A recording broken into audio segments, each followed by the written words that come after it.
tuning in to the Embodied Astrology podcast. I'm Renee Sills. I'm a consulting astrologer, embodiment educator, and the creator of Embodied Astrology.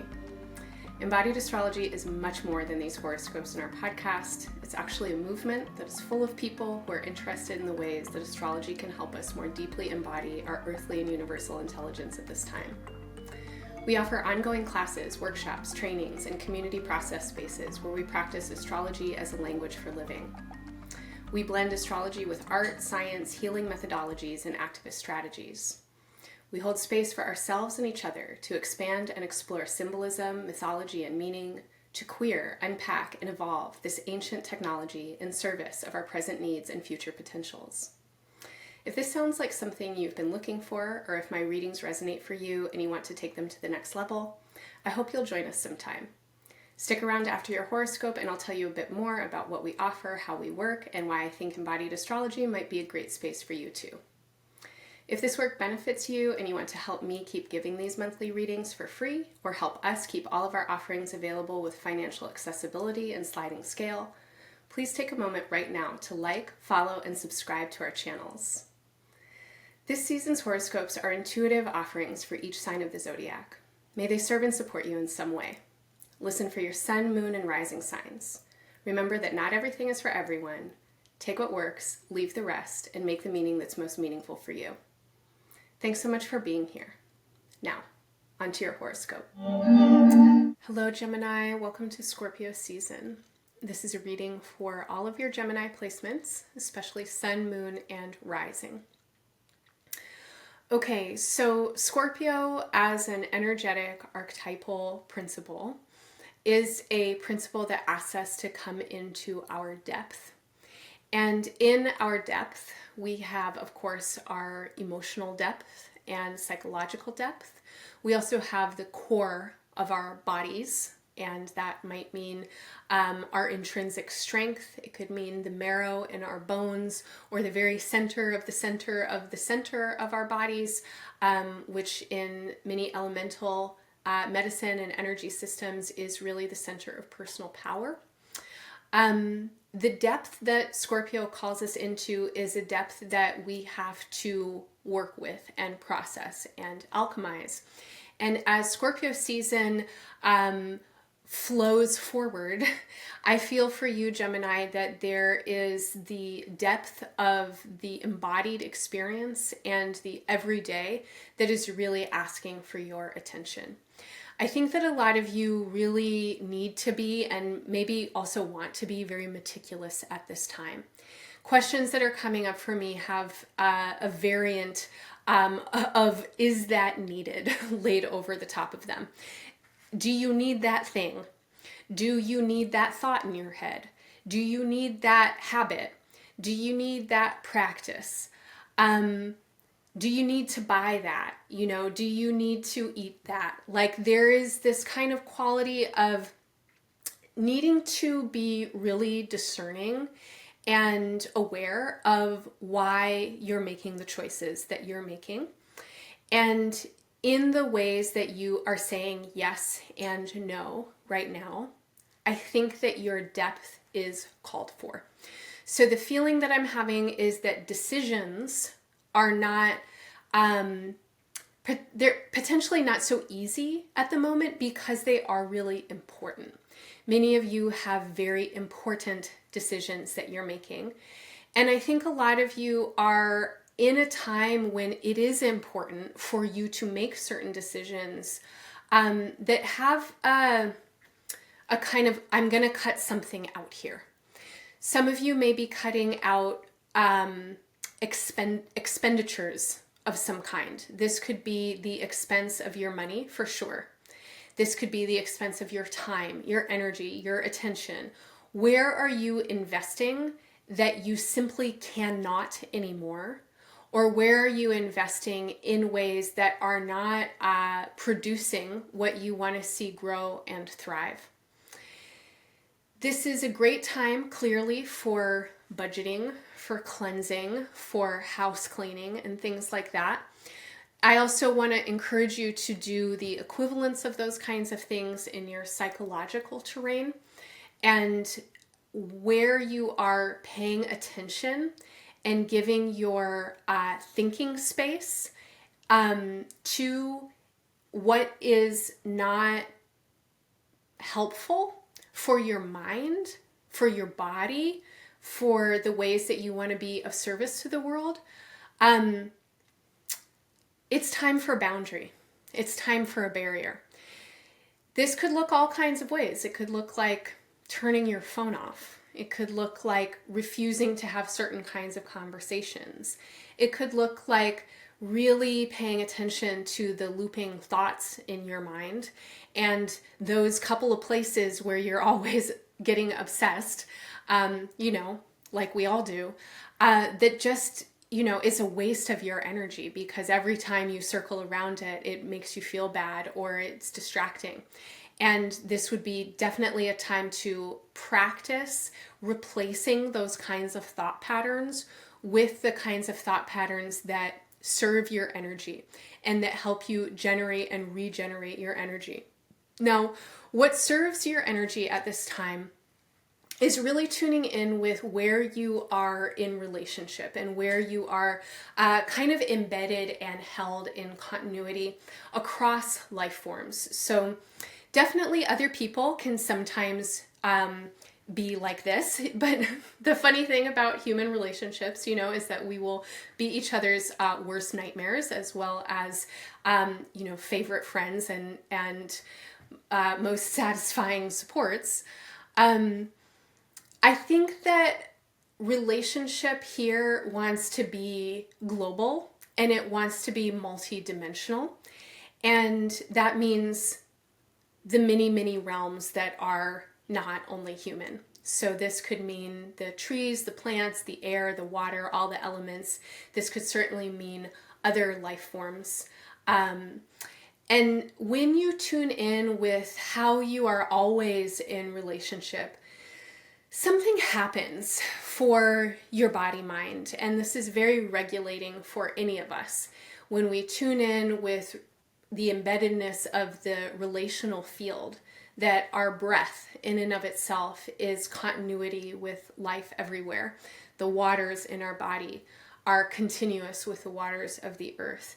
The cells in our bodies hold the stuff of stars. That is actually so healing for our attachment systems. It is so deeply grounding for our nervous systems. And I think that a lot of you are really able to find some important support for yourselves right now, especially in ways that you might currently be feeling squeezed, feeling compressed, having scarcity issues come up, not knowing what move you're supposed to make next or why or when. Particularly if things have been falling apart or not working as planned. There is a lot of support for you when you tune in with vast relationality. So this is a great season for you to do that intentionally and to commit yourself to practices that help you do that. So many ways that you can do that. I'll just suggest one way, which is to bring conscious awareness to your breath and maybe to look at or be near a tree or plant as you breathe. And as you inhale and exhale, you might hold your hand over your heart, try and feel your breath, and remind yourself that you are breathing with the plant. You are breathing with the tree.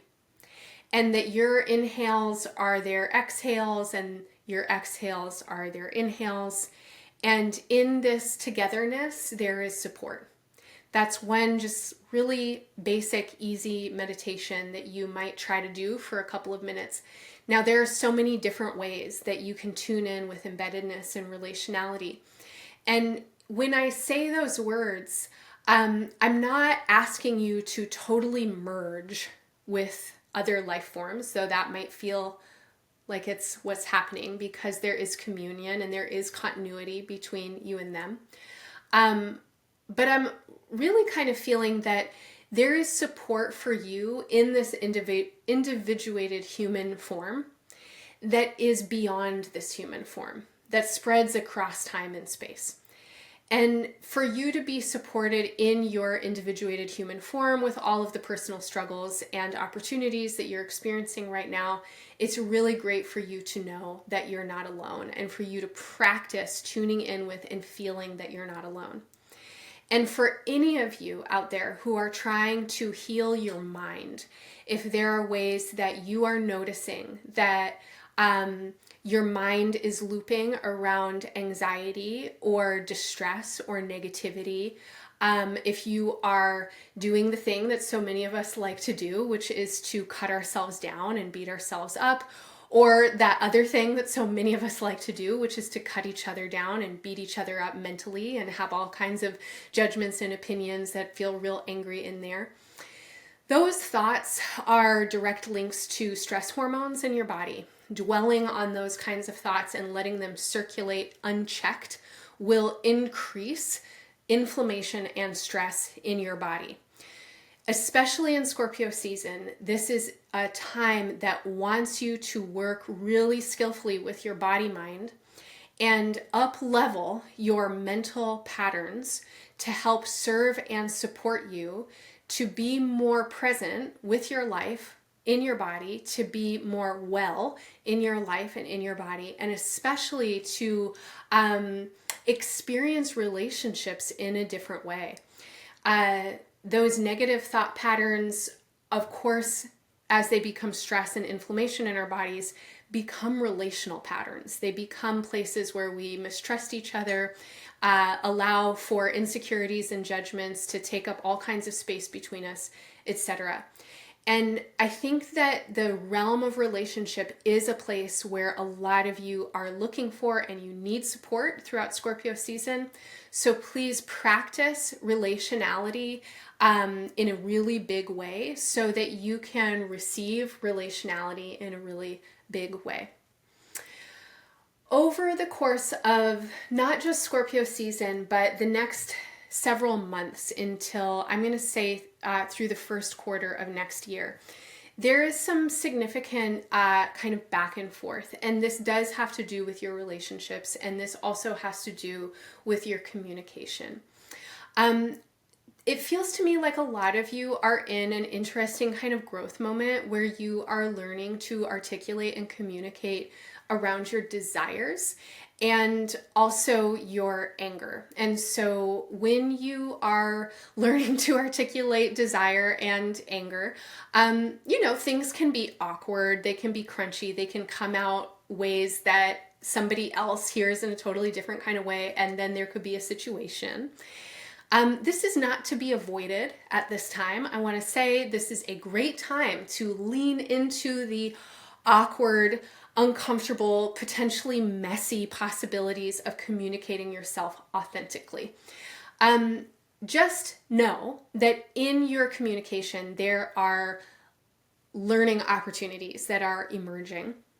And especially as we get into the month of November, I feel that a lot of you are really trying to put something out, put yourself out, put your own energy out. Some of you might be trying to forge new relationships, or you're trying to forge kind of new pathways, new grounds, new ways of being in existing relationships. You have a lot of energy for this. And also, there's something deeper at work that you are going to be in a process with at least through February, if not all the way until April of 2025. Now, this process is a process around discerning and reflecting upon value. And that includes your own value, self-esteem, self-confidence, and self-worth. One example, as you start to articulate around desires or around conflict, there's kind of a feeling here of something is charged and you want to communicate about it. And it could be charged like, yes, I want that, give it to me. Or it could be charged in a way where it's like, fuck you, get away from me, or anywhere in between. But think about charged communications, okay? Communications that come through with some force.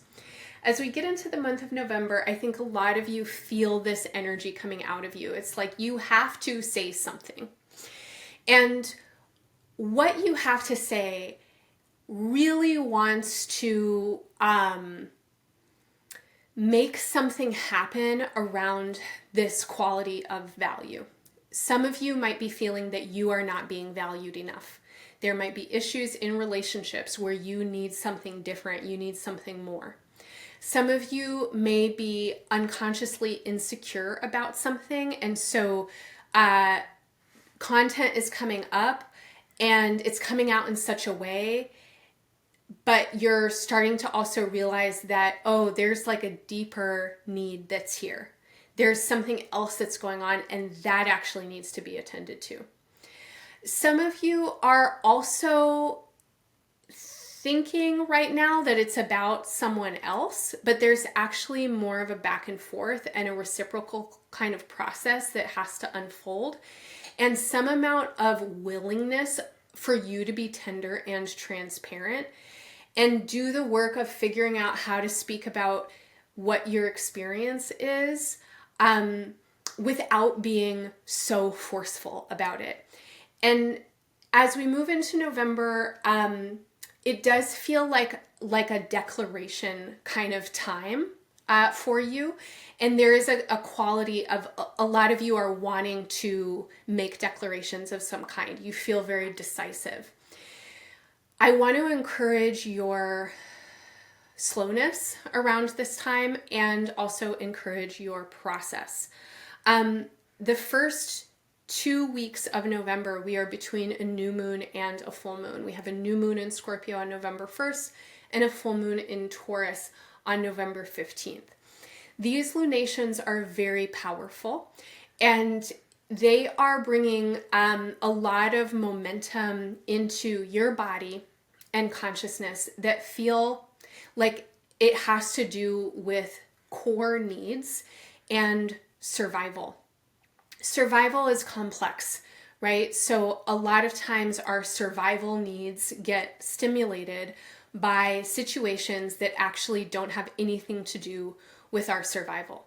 I'm sure you've had this kind of experience before. Let's say you feel insecure about something a partner is doing or what they have said, and the feeling of reaction or response is kind of like you as a baby, right? Like feeling totally freaked out because if your parent isn't there, literally you will die. So survival reactions can get brought up by situations in our lives that are actually not that intense or not that extreme.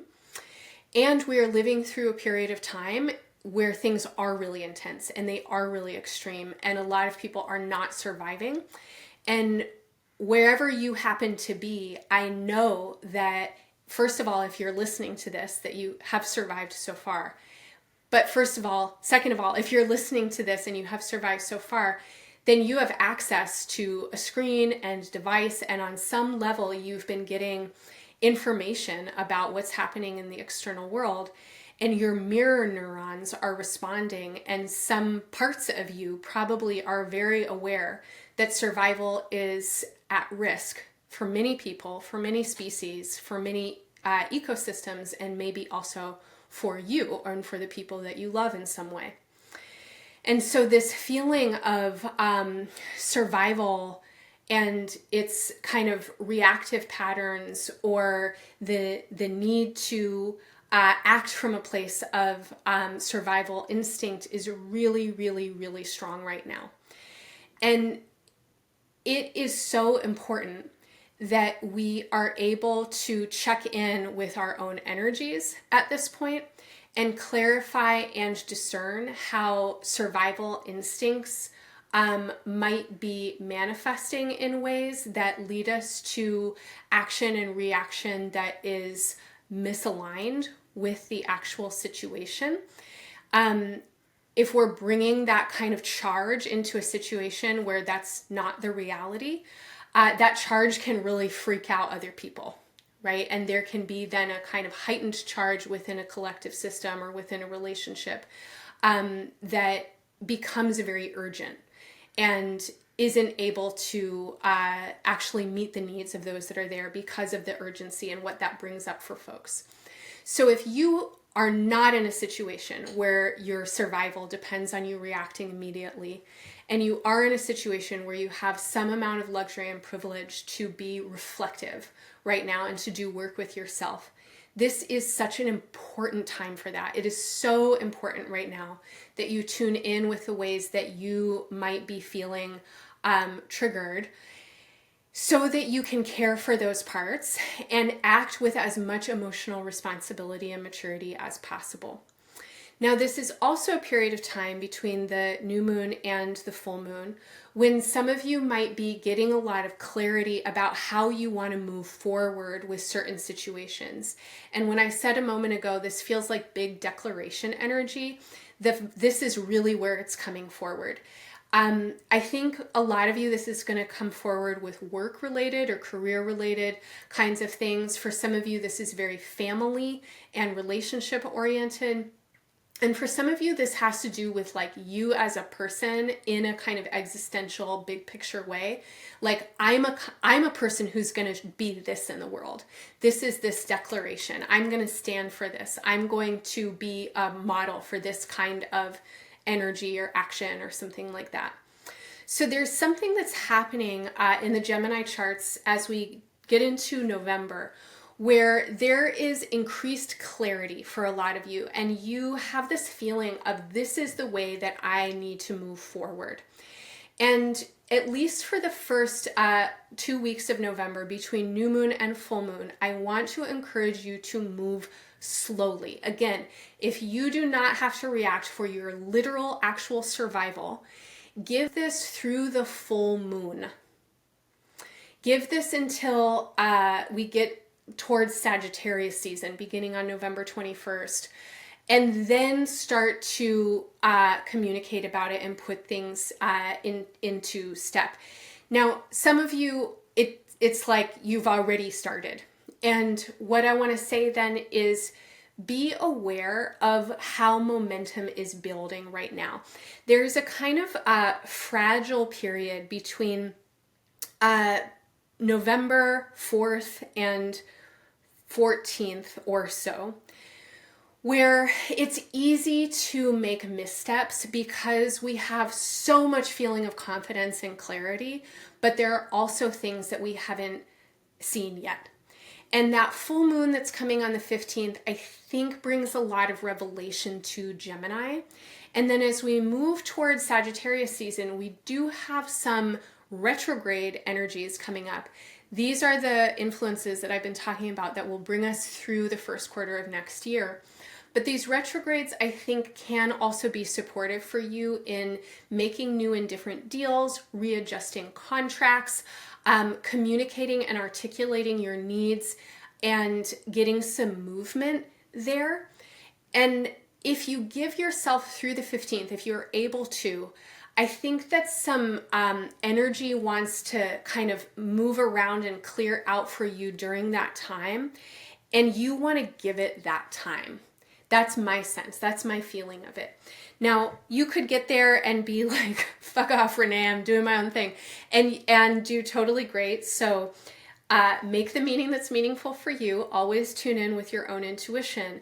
But if you do have a sense of feeling hot and bothered or feeling like really, I don't know if you've ever felt like this, but I certainly have felt like this sometimes, where I'm so convinced and I'm so sure of something, and I'm like, that's the way, and I feel optimistic and I feel really energized about it, but it ends up kind of being a mistake. And then later is only when I can see like, oh, I was kind of out of my body there. Like I was so bold feeling. I was so in my courage that I wasn't in my body. I like wasn't attuned. I wasn't paying attention to the environment. I wasn't actually paying attention to myself in a really deep way.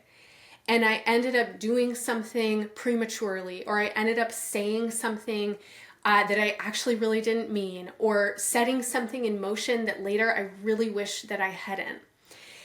It's that kind of energy at this time. So if you have something that is percolating in you and compelling you and pushing you into action at this time, and you feel like so energized about it, Please give yourself time and space to write, to process with trusted friends, to envision and make your vision boards and make the declarations to your cat.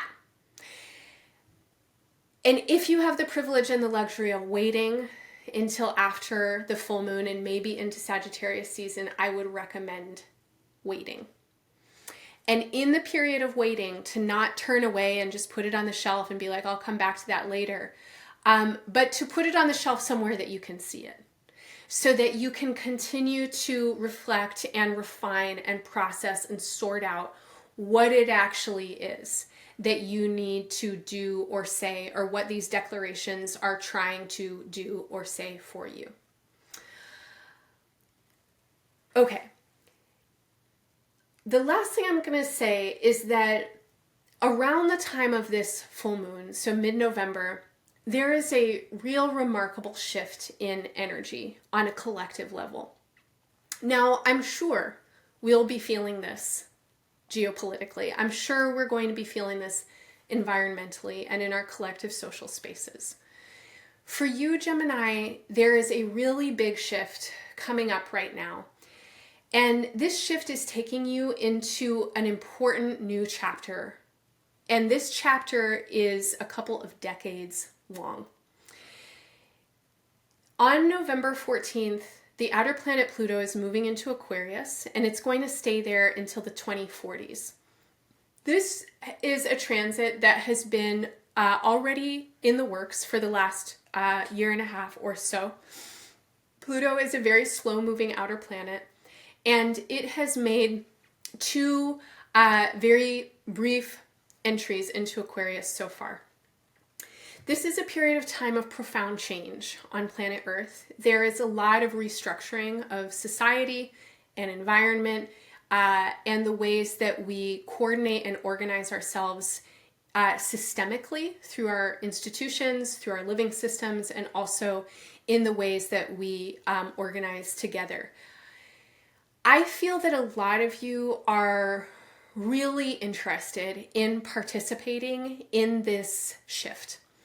And the ways that you are going to participate are unknown to me, and they have everything to do with the really pure and authentic interests that you have now and on some level have always had. There are guiding principles that have led you in your life so far. When you think about the big reasons why you have done anything in your life that actually mattered to you, why did you do that? What were the reasons that compelled you? When you think about what matters most to you right now, how can you work for that and work with that? There are feelings that are collective in this moment that I think that you are really tuned in with, and sensations that you want to be part of something much bigger than just you, just your life, just your problems or your issues or something like that. And ultimately, I think that that's what a lot of this communication and the struggle around clarifying your values and articulating and negotiating with other people actually has to do with. I think that there's a sense of knowing that there's a larger picture and you want to be participating with that larger picture. And where you feel a misalignment of values, or where you feel like you are not being valued, or where you might have values and motivations that lead you to run roughshod over somebody else's, there are reflections, lessons, and opportunities for you to feel how these attitudes and behaviors are part of something bigger. And where you can get curious about yourself as an individual component of a larger system, there is guidance for you there. And so as we move past the full moon and towards Sagittarius season, and of course Sagittarius is your opposite sign, the sensation of like really wanting relationships to be on the same page with you is increasing. And the need to communicate and connect and process what is or is not working is increasing. And I think it would be helpful for you to place not just yourself in this larger field of embeddedness and interrelatedness, but to really think about how all of your relations and relationships are part of this larger field as well. And when you are interfacing with other people, you are interfacing with their systems and the systems that have created them and that move through them, which are also systems that have probably moved through you or are moving through you in some way. And holding that kind of context in your individual relationships, actually talking about it and bringing it forward can be really helpful. So, for example, let's say you're having a conflict and you need to talk about it. How is this conflict part of a larger conflict in the world? How is this conflict representative of ways of being that you know that your partner is also aware of? And can you have a conversation about what this particular circumstance is in ways that allow individuals to not be 100% responsible for the way that a system works, but together to come together with a kind of curiosity and willingness to grapple with it. That contextualization of what is larger in ways that allow us to breathe together and feel how we are part of interweaving, interpermeating systems is such a generosity. And it can be incredibly supportive in communications and in the ways that we are trying to work out our individual differences and distances and circumstances. So I'm going to leave that there. Gemini, I hope any or all of that feels interesting and supportive to you. Always take what works, leave the rest. If any of that does feel resonant, please stick around for a couple of minutes. I want to tell you a little bit more about the current and upcoming astrology and also share with you some of what Embodied Astrology is up to. I think that we have a lot of offerings, workshops, classes, and support spaces that could really support you in this upcoming time. Thanks for listening to your Scorpio season reading. If this horoscope resonated for you, please show your support by liking, following, and subscribing, and by sharing our work with your friends and community. These are the #1 ways to support this work and help us grow. If this work benefits you, I also hope you'll consider working more deeply with us at Embodied Astrology. Because we time our classes, workshops, and events with current transits, we're always offering to the present moment, and we are usually right on time. Every month and throughout the seasons, we engage the creative, experimental, and experiential aspects of current astrology. And our work is always given with an ethos of generosity and accessibility. Our classes, workshops, and series are available with scholarships and by sliding scale, and no one is turned away for lack of funds. We do rely on your support and presence to keep us going, though. Please help sustain and support our work by making a one-time or recurring donation, or becoming a member, or sign up for one of our current or upcoming offerings. This season, I hope you'll join me for Somatic Space, which is a class I offer every Monday where we prepare ourselves to work with the astrology of the week ahead through gentle, healing body practices, breathwork, meditation, and visualization. You can drop in once to try it out, or if you become a member, you'll also get access to the past classes video archive and Tea Time, which is a monthly conversation space where we learn and share how astrology is moving through our lives. Both Tea Time and Somatic Space are great ways to get to know me a bit better and for me to get to know you. Our conversations and practices are always rich, vast, and heartfelt, and the connections and community that build in these spaces is so deeply nourishing and incredibly special. In early December of this year, Mars will station retrograde in Leo. Over the course of the following 3 months until next February, Mars will retrocess or retrograde from Leo to Cancer, where it stations direct at the end of next February. Between now and December, the retrograde influence of Mars is increasing as we move through what's called a shadow period. This is when a planet is traveling direct over a zodiacal degree range that will be imminently revisited by its upcoming retrograde. When Mars is retrograde, especially in the signs of Leo and Cancer, we all need to work with our basic instincts and impulses more attentively. These are times when small misunderstandings can escalate quickly into large conflicts, and when anger, aggression, and desires that are unconscious or unprocessed in our individual and collective experiences can surface suddenly and sometimes quite dramatically. These are also times when we can grow immensely and develop our individual and collective strengths, courage, capacities, and what I think of as our deep spiritual will. Ultimately, this is a transit that wants to help us use our power with more consciousness and also up-level our emotional and energetic awareness, especially around areas of conflict, impact, and intent. Sorting through the stuff of conflict is messy work. No matter what the conflict is, there is always more than what's visible on the surface. Since our personal and interpersonal experiences can't get separated from the institutional, environmental, and ideological, it can be profoundly overwhelming and hard to move towards conflict transformation when most of our issues are totally complex and entangled on multiple levels. In order to prepare for this transit, our faculty member, Ramon Parrish, is offering a 3-week series, November 7th through 21st, called Constellations of Conflict. In this series, we'll do the work of investigating the intersections of conflict as they emerge in our individual bodies, interrelationships, shared spaces, and the larger world. Through the lens of astrology, we'll use our natal placements, synastry, and transit timing as guides. We'll explore how current astrology and this Mars retrograde can help us navigate, engage, and skillfully meet this time of profound conflict and transformation here on Earth. This Scorpio season features a grand trine between the Sun in Scorpio, Mars in Cancer, and Saturn and Neptune in Pisces.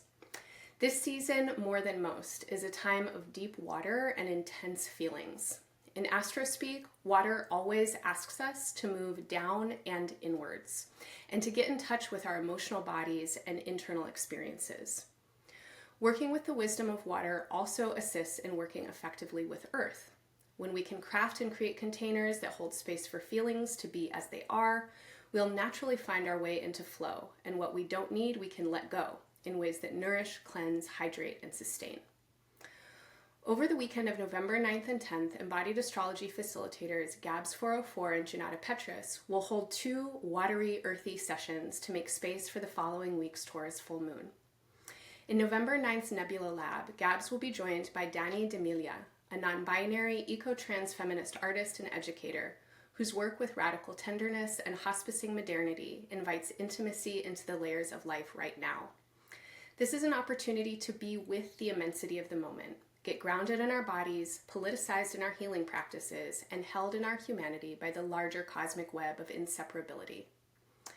The following day, November 10th, Janata Petrus returns for the Taurus full moon edition of her monthly Artistic Alchemy series.